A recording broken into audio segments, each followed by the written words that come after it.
esta situación que nos preocupa a todos, la pandemia en nuestro país, los números que van en aumento, los últimos informes generan mucha preocupación, la situación también principalmente en terapia intensiva, Sí. no solamente en lo público, en lo privado también, y ya lo tenemos a la doctora Leticia Pinto para saber cómo hoy amanecimos, cuál es nuestra situación.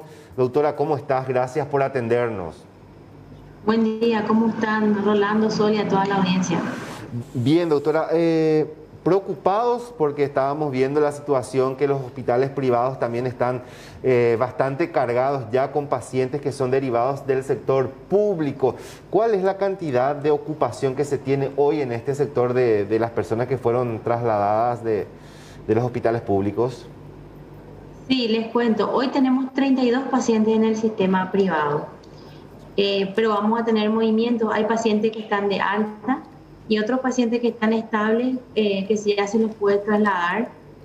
También tenemos un poco de camas hoy en el sector público, tenemos unas 5 camas libres, entonces vamos a hacer cambios de pacientes, por llamarlo de una manera. Los pacientes que están en el privado van a pasar ahora a los que están estables y de alta, van a salir de alta, y los que están trasladables se van a ir a las camas del Ministerio de Salud, camas públicas. Cuando hablamos de esa distribución, directora, en los casos de las camas Sí. en sector privado, ¿hablamos todos de aquí, de Asunción, Gran Asunción, otros puntos del país? Tenemos camas aquí en Asunción, en área central también, porque tenemos en San Lorenzo un hospital y tenemos en Ciudad del Este. Tenemos 2 hospitales en Ciudad del Este con el convenio, que aún podemos decir que en Ciudad del Este aún no utilizamos el convenio hasta hoy, no hubo ni un paciente derivado al sector privado. Estos espacios que van dándose y esta reubicación que se va a hacer en las próximas horas, ¿es porque los pacientes recibieron de alta o lastimosamente fallecieron, por eso dejaron estos espacios, doctora? Y las dos cosas, Rolando. Hay pacientes que salieron de alta, que están saliendo hoy de alta, y hay otros pacientes que fallecieron. El movimiento en terapia intensiva es muy dinámico. Hay gente, por ejemplo, que está en la urgencia o que están en una sala internados y se descompensan y tienen que pasar a terapia intensiva. Entonces, en terapia intensiva se ven los pacientes que están más estables y esos salen a una sala, digamos, intermedia, y así ingresan los pacientes que están en las salas de internación normal a terapia intensiva en un hospital. Siempre hablamos de la franja etaria, directora, de personas de mayores de 60 o también personas más jóvenes que de alguna manera se han sumado a las cifras en las últimas semanas. Y mira, si vemos nosotros las estadísticas, podemos ver que la mayoría son personas mayores de 60 años las que fallecen, pero si nos fijamos bien, teníamos un tiempo donde no había casi nadie entre 40 y 60, eran pocos, y mucho menos lo que eran entre 20 y 40, y sin embargo ahora tenemos gente menos de 20, entre 20 y 40 que están falleciendo. Tenemos un aumento de esos casos, lo que te da la pauta de que hay, y llama la atención también, que en terapia intensiva ahora hay muchos pacientes internados que no tienen patología de base y son menores de 40 años. Ahora, doctora, ¿cuánto es el tiempo? Sabemos que cada paciente tiene su historial y se desenvuelve de diferentes formas, pero ¿cuánto es el promedio de tiempo que un paciente permanece por lo general en una unidad de terapia intensiva?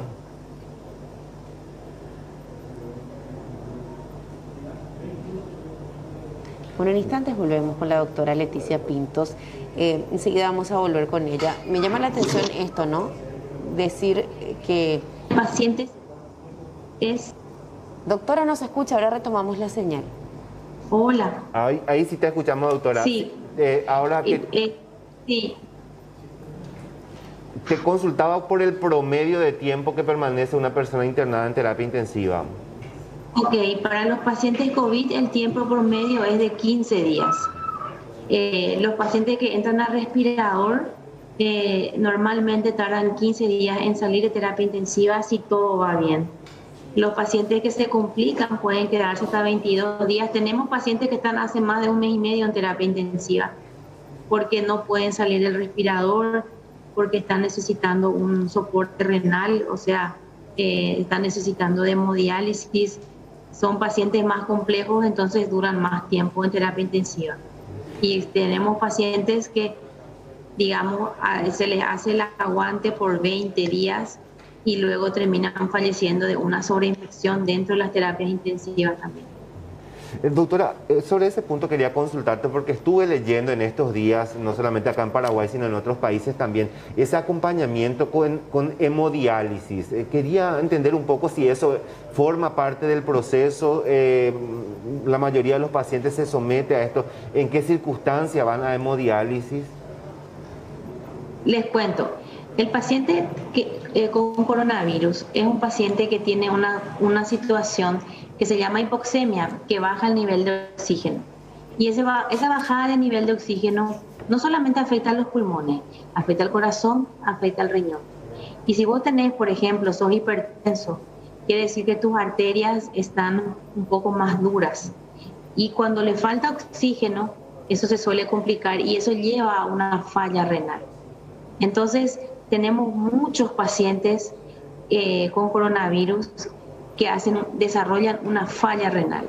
Al no tener oxígeno el pulmón, el corazón también se ve sufriendo por eso y hace que el oxígeno también afecte el sistema renal.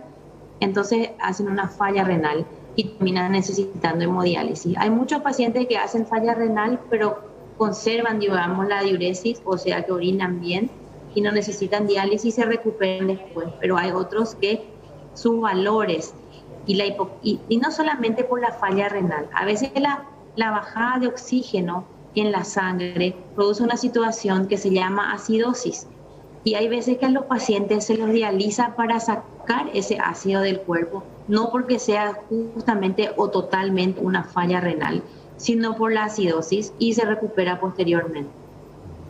Doctora, también vimos en estos días que lastimosamente el gremio perdió a varios colegas también que de alguna manera no resistieron a esta enfermedad. Me imagino que es un golpe fuerte para ustedes también que están ahí en la línea de frente luchando todos los días contra esta enfermedad. Al tiempo de que los leemos siempre, ¿verdad?, pidiendo conciencia a la gente porque la situación no está nada buena. Realmente es muy duro para los médicos perder a colegas. Y yo me veo en la situación de que mis colegas tienen que intubarle a sus compañeros, por ejemplo, a sus amigos. Y eso es muy, muy difícil. Es un golpe muy duro. Porque no solamente médicos, también enfermeros. Tenemos muchos enfermeros que están internados. Tenemos colegas que también están internados. Algunos mejor, otros están estables, pero no recuperan del todo. Y bueno, y es una lucha, y realmente es una lucha y te produce una especie de bajón cuando vos decís, nosotros estamos peleando a un lado la batalla y sin embargo del otro lado no tenemos el apoyo que deberíamos tener en el sentido de que la gente no toma conciencia. No sé si porque la población es mayormente joven en el país, parece que no toma conciencia de la gravedad del asunto. Porque no es lo mismo enfermarte de dengue o tener una influenza que tener coronavirus, por el tipo de lesiones progresivas que produce el virus. Y me sorprende más cuando sigo escuchando el virus no existe, o sea, es medio complicado y es difícil. Y yo siempre les animo a los colegas porque realmente hay días que uno se siente frustrado. Esa es la palabra.